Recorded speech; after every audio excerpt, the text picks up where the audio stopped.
다같이 사도신경으로 신앙 고백하심으로 7월 17일 목요일 아침 예배를 하나님께 드립니다. 나는 전능하신 아버지 하나님, 천지의 창조주를 믿습니다. 나는 그의 유일하신 아들, 우리 주 예수 그리스도를 믿습니다.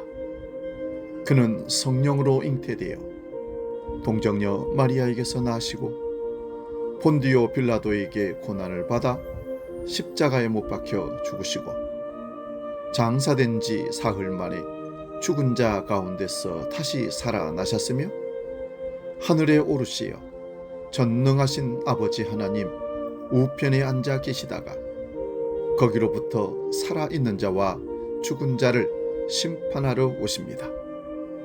나는 성령을 믿으며 거룩한 공교회와 성도의 교제와 죄를 용서받는 것과 몸의 부활과 영생을 믿습니다.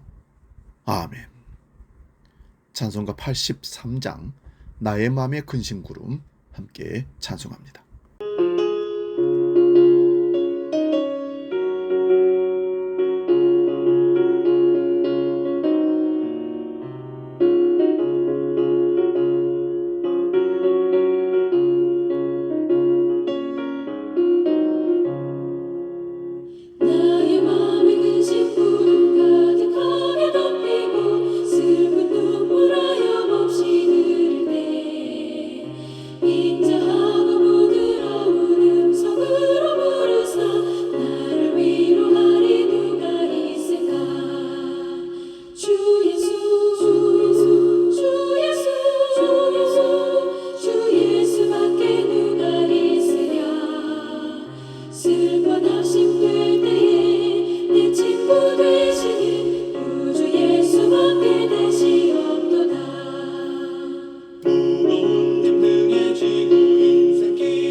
오늘 아침 우리에게 주신 하나님 말씀은 구약성경 미가서 7장 18절에서 20절의 말씀입니다.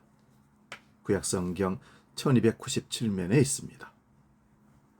미가서 7장 18절에서 20절의 말씀 봉독할 때에 살아계신 하나님의 음성을 들을 수 있기 바랍니다.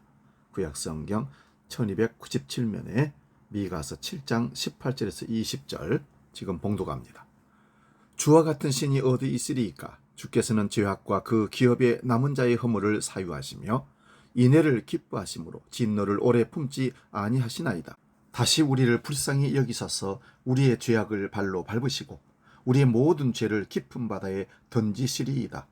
주께서 옛적에 우리 조상들에게 맹세하신 대로 야곱에게 성실을 베푸시며 아브라함에게 인애를 더하시리이다. 아멘. 봉독한 말씀으로 남은 자의 믿음, 이런 제목으로 말씀 상고하면서 피차 은혜 나눕니다. 성경에는 남은 자 사상이 흐르고 있습니다. 여기 남은 자란 심판을 받을 때 살려주신 자, 살려두신 자들을 남은 자라 말합니다. 대표적으로 노아 홍수 때 노아와 그의 가족이 살아남았습니다. 창세기 6장 8절입니다. 그러나 노아는 여호와께 은혜를 입었더라. 그리고 소돔과 고모라 심판 때 롯과 그의 두 딸이 살아남았습니다. 창세기 19장 16절입니다. 그러나 롯이 지체하며 그 사람들이 롯의 손과 그 아내의 손과 두 딸의 손을 잡아 인도하여 성 밖에 두니 여호와께서 그에게 인자를 더하심이었더라.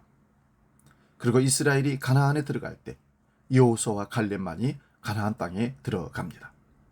민수기 14장 29절에서 30절입니다. 너희 시체가 이 광야에 엎드러질 것이라. 너희 20세 이상으로 계수함을 받은 자 곧 나를 원망한 자의 전부가 여분네의 아들 갈렙과 눈의 아들 여호수아 외에는 내가 맹세하여 너희로 거하게 하리라. 한 땅에 결탄코 들어가지 못하리라. 또한 아합시대 때 바알에게 무릎을 꿇지 않은 7천 명이 남아 있었다고 합니다.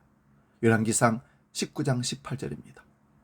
그러나 내가 이스라엘 가운데 7천인을 남기리니 다 무릎을 바알에게 꿇지 아니하고 다 그 입을 바알에게 입맞추지 아니한 자니라. 그리고 오늘날 신실한 성도들도 남은 자입니다. 로마서 11장 5절입니다. 그런즉 이와 같이 이제도 은혜로 택하심을 따라 남은 자가 있느니라. 마지막으로 마지막 심판 때의 생명책에 기록된 자들이 남은 자입니다. 계시록 20장 15절에 누구든지 생명책에 기록되지 못한 자는 불못에 던져우리라. 오늘 본문이 있는 미가서 7장에는 이스라엘과 유다의 참담한 상황을 표현하고 있습니다. 미가서 7장 1절을 보면 포도나무와 무화과 나무가 나옵니다. 선택받은 이스라엘 민족에 대한 상징입니다. 포도나무에 포도알이 없고 무화과 나무에 열매가 없다는 말은 미가서 6장 8절에서 말한 행함의 열매, 정의, 인자, 겸손이 없다는 뜻입니다. 그것은 지도자들과 관리들과 종교 지도자만이 문제가 아닙니다. 사랑하는 가족마저도 믿을 수 없을 정도로 온 백성이 죄악에 물들어 있습니다. 친구와 가족 사이의 불신과 갈등은 종말의 징조로서 예수님도 이 징조를 말씀하신 적이 있습니다. 이스라엘과 유다가 하나님의 심판을 받을 수밖에 없는 상황에 처해 있지만 미가는 절망하지 않았습니다. 이유는 하나님이 계시기 때문입니다. 그는 비록 지금 하나님의 심판으로 인해 고난당하고 있지만 그것이 끝이 아님을 알고 있었습니다. 하나님은 결국 심판 후에 남은 자들을 다시 모으실 것이고 높여주실 것입니다.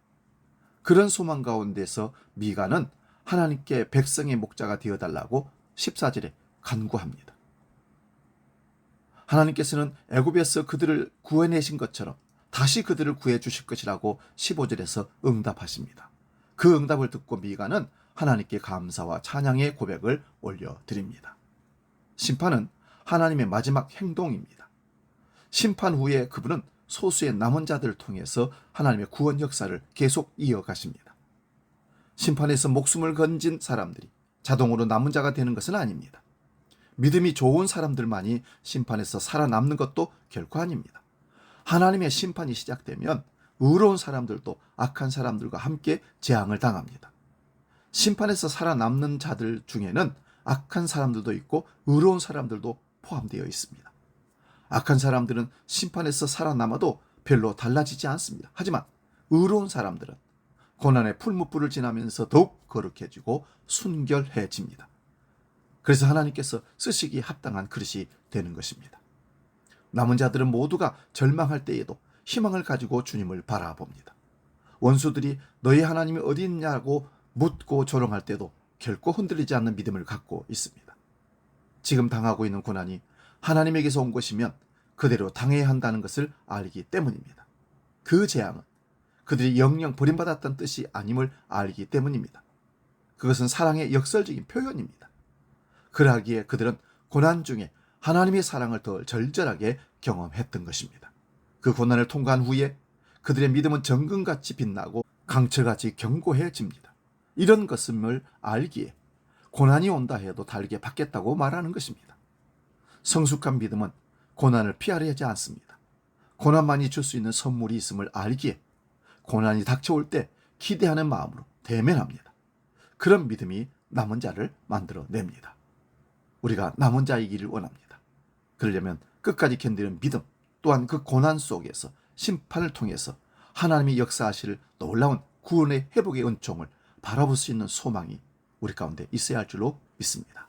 기도합니다. 거룩하신 아버지, 성경에는 끊임없이 남은 자의 믿음이 우리에게 등장합니다. 남은 자를 두시고 하나님의 계획과 역사를 계속 이루어가는 것을 봅니다. 우리가 구약의 남은 자의 사상처럼 남은 자로서 주님 마지막까지 믿음을 지켜 하나님의 구원의 역사에 쓰임받는 하나님의 도구가 되게 하여 주옵소서. 이제 주기도로 함께 기도합니다. 하늘에 계신 우리 아버지, 아버지의 이름을 거룩하게 하시며 아버지의 나라가 오게 하시며 아버지의 뜻이 하늘에서와 같이 땅에서도 이루어지게 하소서. 오늘 우리에게 일용할 양식을 주시고 우리가 우리에게 잘못한 사람을 용서하여 준 것 같이 우리 죄를 용서하여 주시고 우리를 시험에 빠지지 않게 하시고 악에서 구하소서. 나라와 권능과 영광이 영원히 아버지의 것입니다. 아멘.